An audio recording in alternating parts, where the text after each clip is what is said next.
বন্ধুরা, একেতেই কিন্তু গরমকালে মশার উৎপাত খুবই বেশি হয়। আর এই মশা তাড়ানোর জন্য আমরা যে প্রসাধনীগুলো ব্যবহার করি, মশা মারার তেল, কয়েল, ধূপকাঠি, এগুলো কিন্তু আমাদের স্বাস্থ্যের জন্য ভীষণ ক্ষতিকর। তাই ঘরোয়া উপায়ে কিন্তু আমরা মশাকে তাড়িয়ে ফেলতে পারি, যেটা আমাদের স্বাস্থ্যের জন্য কিন্তু অতটা ক্ষতিকর নয়। এমনকি এর জন্য আমাদের অনেকটা টাকা পয়সাও খরচ করতে হবে না। আশা করছি এই রেমেডিটি তোমাদের 100% কাজ দেবে। চলুন তাহলে আমরা এই ভিডিওটি দেখে নিই। এখানে যে আমি প্রধান উপকরণটি নিয়েছি সেটা হলো রসুন। রসুন কিন্তু আমরা রান্নায় খাবার হিসাবে ব্যবহার করি। তাছাড়া রসুনের এমন কিছু উপকারী গুণ আছে যেটা কিন্তু আমাদের বাড়ি থেকে বিষাক্ত পোকামাকড়, বিশেষ করে মশা তাড়াতে ভীষণ সাহায্য করে।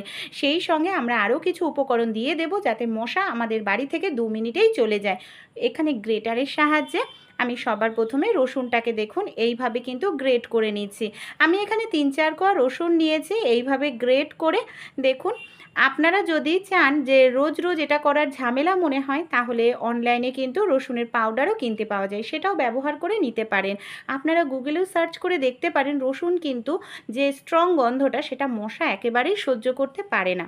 এটা আমার গ্রেট করা হয়ে গেছে, সাইডে রেখে দিচ্ছি। এবার আমি একটি সুতির এখানে কাপড় নিয়ে নিয়েছি। আমি সুতির কাপড় ব্যবহার করছি। আপনারা চাইলে এখানে তুলোও ব্যবহার করতে পারেন। কিছুটা পরিমাণ তুলো ছড়িয়ে নেবেন। এর মধ্যে আমি দিয়ে দিচ্ছি কিছুটা পরিমাণ, দেখুন, হলুদ গুঁড়ো দিয়ে দিলাম। এইভাবে হলুদ গুঁড়োটাকে ছড়িয়ে নিচ্ছি। সেই সঙ্গে আমি এখানে দিচ্ছি সামান্য পরিমাণ চা পাতা। এখানে আমি একদিনের জন্য জিনিসটা তৈরি করে দেখাচ্ছি, আপনারা কিন্তু চাইলে বেশি পরিমাণেও দিয়ে করতে পারেন। এবার দেখুন, এর মধ্যে আমি নিয়েছি 1/2 চামচ পরিমাণ জোয়ান। জোয়ানটাকে হাতের তালুতে একটু ডলে নিলাম, তাহলে এর গন্ধটা খুব সুন্দর বের হবে। এরপর এখানে আমি দিয়ে দিচ্ছি কিছুটা পরিমাণ কর্পূর গুঁড়ো। কর্পূরের গুঁড়ো যদি না থাকে, কর্পূর আপনারা ন্যাপথলিনও গুঁড়ো করে দিতে পারেন। আমাদের বাড়িতে যে ধূপকাঠি আমরা ব্যবহার করি না পুজো পার্বণে, সেই ধূপকাঠিটার কিন্তু সুন্দর একটি মিষ্টি গন্ধ থাকে। গন্ধের জন্যই কিন্তু এটা আমরা ব্যবহার করি। তাই এই যে ধূপকাঠির ওপরের ধূপটা আছে, সেই ধূপটাকে দেখুন এইভাবে কাঠির থেকে ছাড়িয়ে আমি দিচ্ছি। আপনারা যদি চান তাহলে কিন্তু ধুনো ব্যবহার করতে পারেন। ধূপকাঠির পরিবর্তে ধুনোটাও কিন্তু ভীষণ উপকারী। এবার এইভাবে দেখুন আমি ধূপকাঠিটার থেকে ধূপের অংশটা ছাড়িয়ে দিয়ে দিলাম। এর মধ্যে আমি যে জিনিসটা দেব এবার, আমরা যে এখানে রেখেছিলাম রসুনটাকে গ্রেট করে, সেই গ্রেট করা রসুনটাকে আমি দিয়ে দিচ্ছি। এটাকে আমাদের একটি পুটলি মতো তৈরি করতে হবে। আপনারা যদি তুলো দিয়ে করেন, তুলোটাকেও ঠিক এইভাবে পুটলি মতো করে নেবেন। একটি কোনো বাটি নিয়ে নেবেন বা আপনারা কোনো মাটির প্রদীপের মধ্যে এটাকে রেখে দেবেন। তারপর দিতে হবে সামান্য পরিমাণ সরিষার তেল। যে উপকরণগুলো আমি দিয়ে এই রেমেডিটা তৈরি করেছি, এই প্রত্যেকটা জিনিস কিন্তু আমাদের ঘরে সব সময় থাকে।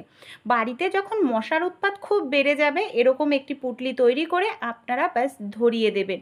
দেখবেন 2 থেকে 3 মিনিটের মধ্যেই এটা জ্বলার পর একটি ধোঁয়া বের হবে। এই ধোঁয়াটা কিন্তু মশা তাড়াতে ভীষণ কার্যকারী, কারণ এর মধ্যে যে উপকরণগুলো আমরা দিয়েছি, প্রত্যেকটা উপকরণের গন্ধ কিন্তু মশা সহ্য করতে পারে না। আপনাদের প্রত্যেকটি ঘরের মধ্যে আপনারা এই পাত্রটি নিয়ে গিয়ে একটুখানি দেখাবেন, তাহলে ঘরের মধ্যে যদি কোথাও আনাচে কানাচে মশা লুকিয়ে থাকে, তাও দেখবেন 2 থেকে 3 মিনিটের মধ্যে মশা কিন্তু দ্রুত চলে যাবে।